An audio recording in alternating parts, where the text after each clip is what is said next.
Assalamualaikum warahmatullahi wabarakatuh. Sebelumnya, perkenalkan nama saya Nur Hayati dengan NPM 2008-260061. Di sini saya mempresentasikan mind map saya yang berjudul Guillain-Barré Syndrome pada blok Neuroscience and Locomotor System. Mungkin kita lanjut saja secara definisi. Dari definisinya, Guillain-Barré Syndrome adalah penyakit autoimun akut di mana dia menyerang sistem saraf perifer, terutama mielin yang menyelimuti akson, di mana pada kondisi ini sistem imun itu malah salah mengenali mielin sebagai benda asing, sehingga terjadilah proses dari inflamasi dan demyelinisasi.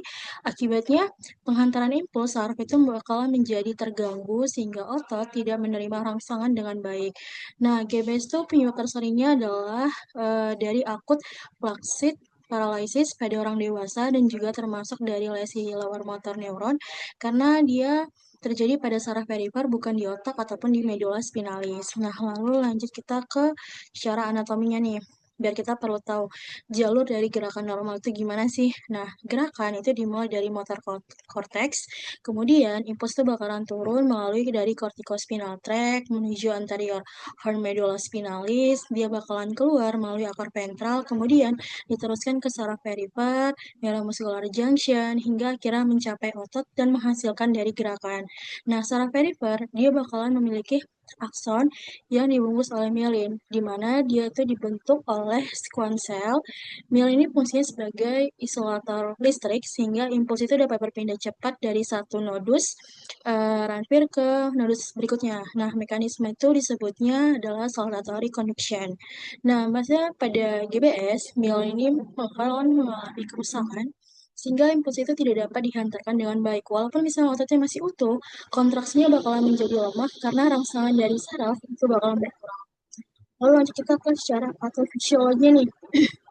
Nah, patofisiologinya, sebagian besar pasien itu bakal mengalami infeksi, terutama oleh Campylobacter jejuni, di mana sekitar 1 hingga 4 minggu sebelum timbulnya gejala. Nah, biasanya infeksi ini memicu namanya fenomena molecular mimicry, di mana adalah struktur antigen bakteri, di mana dia itu menyerupai komponen mielin saraf perifer.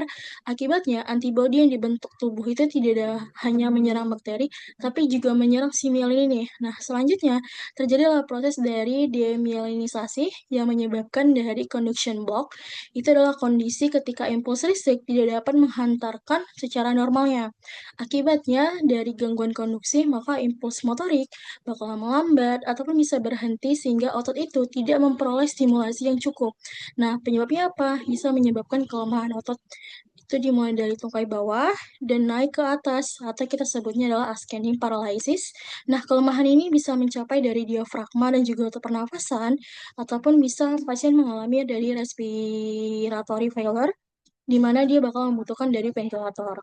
Nah, jadi secara mekanismenya salah satu mekanisme paling pentingnya yaitu adalah si demyelinasi saraf perifer karena adanya dari proses autoimun. Nah, lanjut kita ke manifestasi klinisnya. Nah, dari manifestasi klinis, gejala paling khas itu adalah kelemahan otot simetris, di mana dia itu bersifat dari ascending, mulai dari kedua tungkai, kemudian menjalar ke lengan, wajah, bahkan otot pernafasan. Nah, biasanya pasien ini bakalan mengeluhkan sulit berjalan, sulit naik tangga, ataupun misalnya dia mudah jatuh. Nah, selain dari gangguan motorik, kita juga dapat menemukan dari gangguan sensorik, misalnya berupa kesemutan ataupun parestesia, serta nyeri dari neuropatik. Nah, pada beberapa pasien, dapat juga nih dari gangguan saraf kranialis, misalnya kelemahan otot wajah ataupun kesulitan menelan. Nah, GBS juga dapat mengenai sistem saraf otonom, sehingga muncullah dari gangguan irama jantung, perubahan tekanan darah, dan juga retensi urin.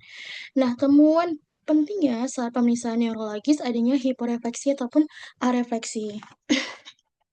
Nah, diagnosa itu kan dia berarti kombinasi nih, dari anamnesis, dari pemeriksaan fisik, dan juga pemeriksaan penunjang. Nah, biasanya pada anamnesis itu ditemukan adanya riwayat infeksi beberapa minggu sebelumnya, serta kelemahan otot yang progresif. Nah, pada pemeriksaan neurologis ditemukan kelemahan simetris dan refleks tendon yang menurun. Lalu pada pemeriksaan cairan cerebrospinal, dia melalui dari fungsi lumbal bakalan menunjukkan namanya albuminositologi dissociation di mana itu kadar protein meningkat tetapi jumlah selnya itu malah tetap secara normal ya. Nah, pada pemeriksaan dari nerve conduction study juga menunjukkan bahwasanya penurunan kecepatan hantaran impuls akibat dari demyelinisasi. Nah, perlu juga kalau misalnya dilakukan EMG atau MRI untuk membantu menyingkirkan dari diagnosa lain.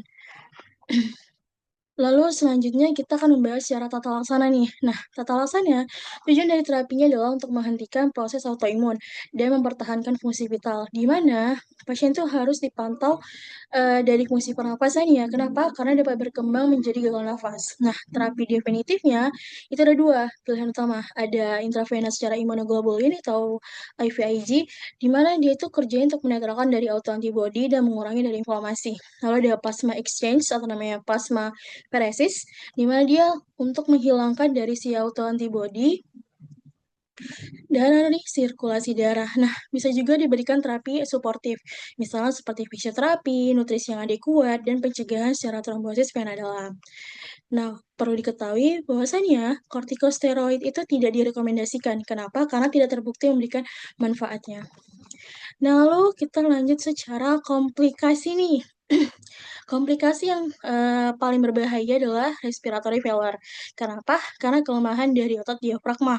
Nah, bisa juga terjadi komplikasi lain, misalnya gangguan irama jantung akibat dari disfungsi sistem saraf otonom, ataupun misal karena di vein trombosis, emboli paru, fokus tekan, dan juga infeksi nosokomial.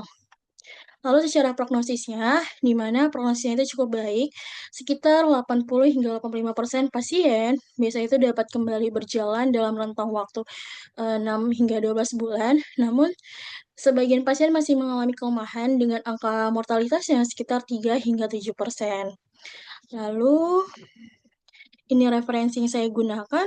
Lebih dan kurangnya saya mohon maaf. Wabillahi taufiq wal hidayah. Wassalamualaikum warahmatullahi wabarakatuh. Terima kasih semuanya.